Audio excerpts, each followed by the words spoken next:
The mockery. The massive hangar of Station Prime echoed with laughter. Alien engineers from 7 different species stood around the broken hulk of the human warship Thunder, their various forms of amusement filling the air.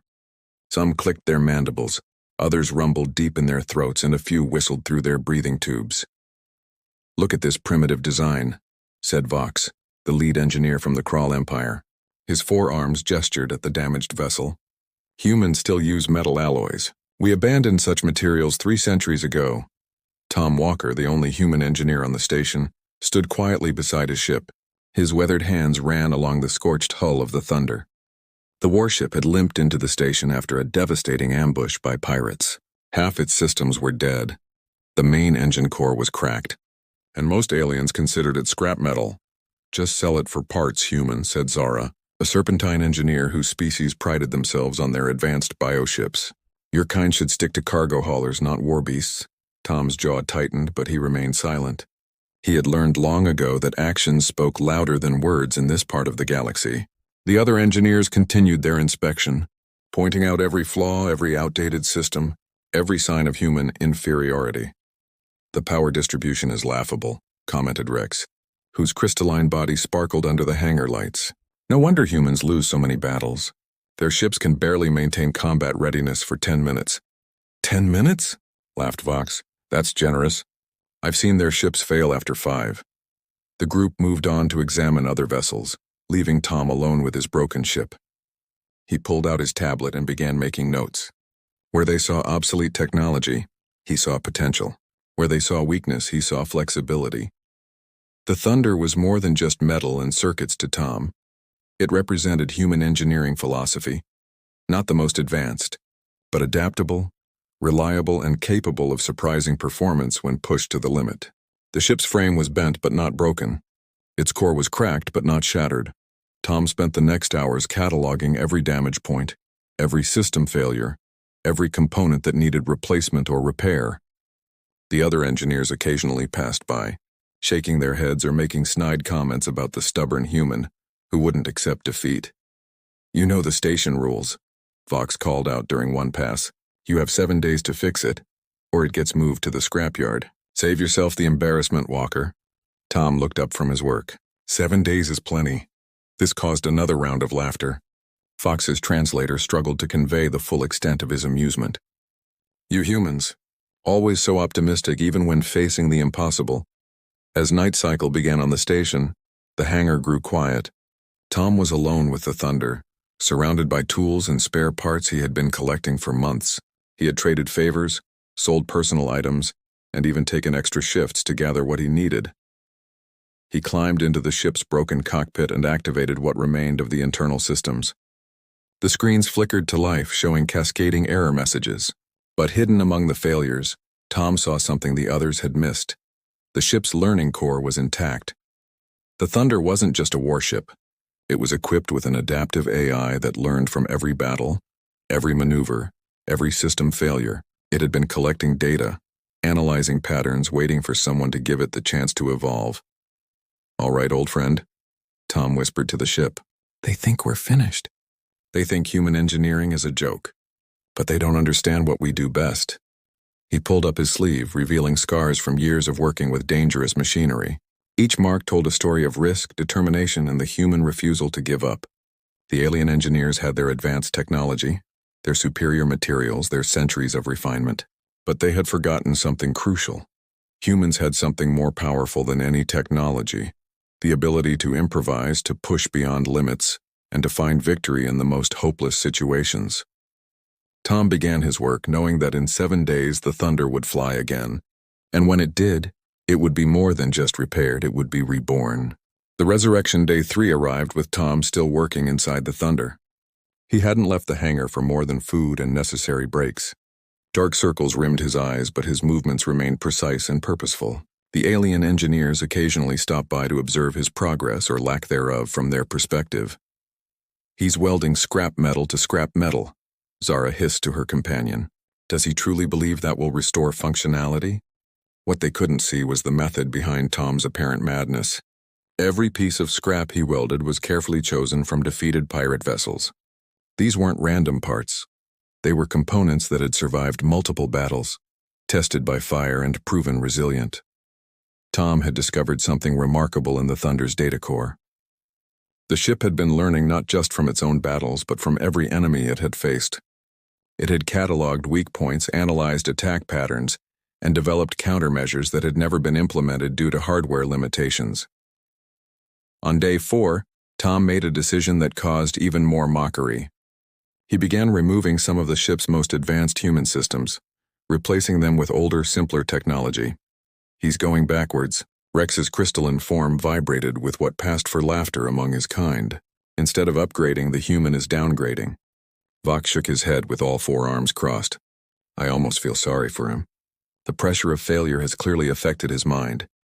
But Tom knew exactly what he was doing. The older systems were more robust, easier to modify, and most importantly, they could handle power surges that would destroy more delicate modern equipment. He was building something the aliens wouldn't expect, a hybrid beast that combined the best of old and new. The breakthrough came on day 5. Tom had been working for 20 straight hours when he finally connected the modified power core to the ship's neural network. The moment the connection was made, something extraordinary happened. The Thunder seemed to wake up. Lights that had been dead for weeks suddenly flickered to life. Systems began initializing in sequences Tom hadn't programmed. The ship was using its learned data to optimize itself, finding new pathways for power distribution, creating redundancies where none had existed before. What's happening? Tom whispered, watching his screens fill with data. The ship's AI had evolved beyond its original programming. It was now actively participating in its own resurrection, suggesting modifications, rerouting systems, and even rejecting some of Tom's planned changes in favor of better solutions it had devised. On day 6, word spread through the station that something unusual was happening in the hangar. The human engineer hadn't given up, and strange energy readings were coming from the supposedly dead warship. A crowd gathered to watch Tom's final day of work. Some came to witness what they assumed would be a spectacular failure. Others were genuinely curious about what the human had accomplished. Tom emerged from the ship for the first time in 12 hours, covered in grease, burns on his arms from plasma welding, but with a gleam in his eyes that made even the skeptics pause. System check, he called out to no one in particular, his voice hoarse from exhaustion. He pressed a sequence on his tablet. The Thunder responded immediately. Its engines hummed to life with a sound unlike anything the aliens had heard before. It wasn't the smooth purr of their advanced ships or the steady thrum of standard human vessels. It was something raw, powerful, almost alive. The ship's hull began to reshape itself slightly, panels adjusting to optimize aerodynamics based on combat data it had analyzed. Weapon systems emerged from hidden compartments Tom had installed, each one positioned based on thousands of battle simulations the AI had run. Impossible, Vox said, his voice barely a whisper. The power readings, they're off our scales. Tom allowed himself a small smile. You were right about one thing. Human ships do usually last only 10 minutes in combat. He paused, watching their confused expressions. So I made sure the Thunder could end any fight in 5.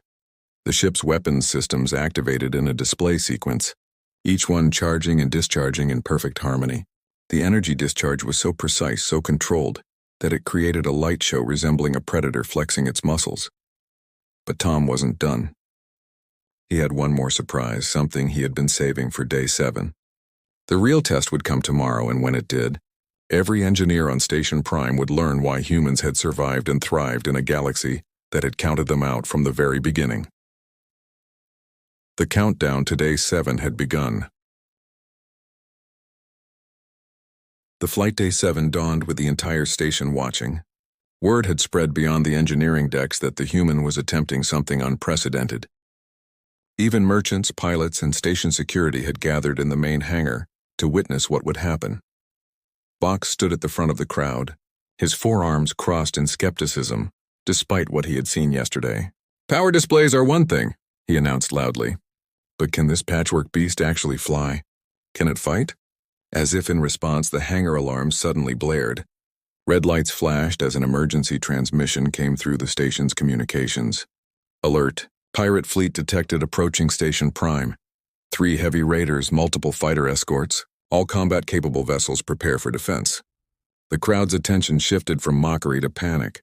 Station Prime's defense fleet was currently on patrol in another sector. Only a handful of ships in the hangar were combat-ready, and none were matches for 3 heavy raiders. "We need to evacuate," someone shouted.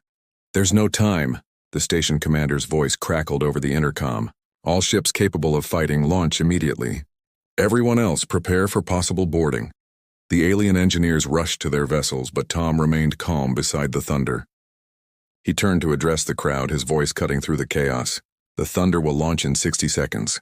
Any ship that wants to survive should follow my lead." Vox laughed bitterly. "Follow you? Into certain death?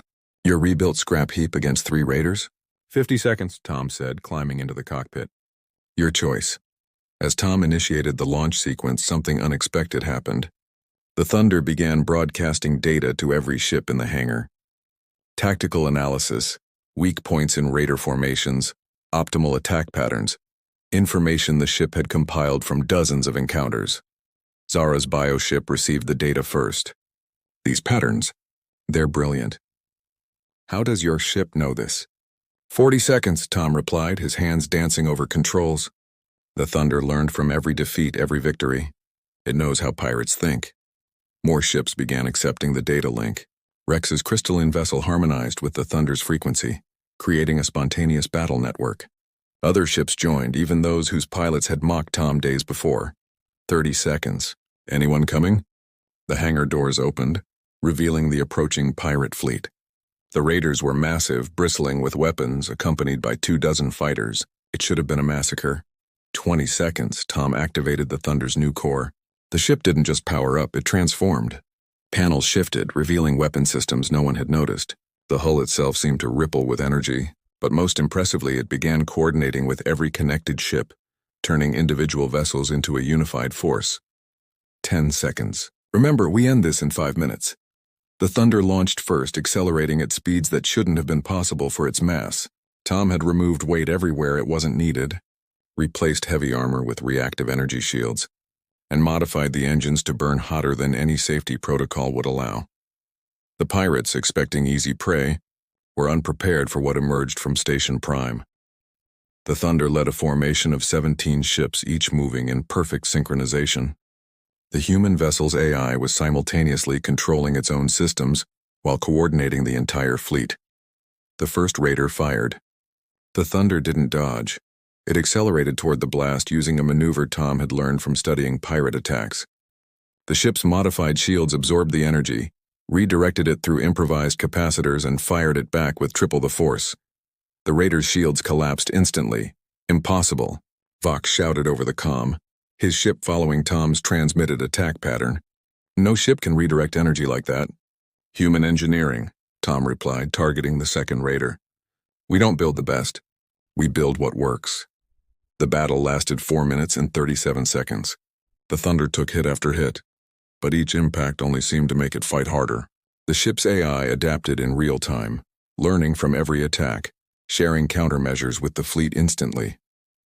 When the last pirate fighter fled, the station erupted in chaos. Not celebration, disbelief. The broken human warship hadn't just survived. It had orchestrated a perfect victory. Tom guided the Thunder back to the hangar, its hull scarred but intact. As he climbed out of the cockpit, the gathered crowd was silent. Fox approached slowly, his forearms hanging loose at his sides. "How?" was all he managed. Tom looked at the Thunder, then at the assembled engineers. "You focus on perfection. We focus on survival, and survival means adapting, learning, and never giving up." He patted the ship's hull. "The Thunder isn't the most advanced ship here, but it's alive. It learns, it grows. And most importantly," Tom smiled, exhaustion finally showing on his face, "it never forgets. Every battle makes it stronger. Every defeat teaches it victory. That's human engineering. We build things that refuse to stay broken." The hangar remained silent as Tom walked away, leaving behind engineers who would never again mock human technology. They had witnessed something beyond advanced engineering or superior materials. They had seen determination made metal, resilience given form, and the human spirit soaring on scarred wings. The Thunder sat quietly in its bay, systems humming softly, ready for the next challenge, because that too was human nature. There was always another battle, another problem to solve, another impossible odd to overcome. And humans, with their primitive technology and stubborn refusal to surrender, would be ready. The end.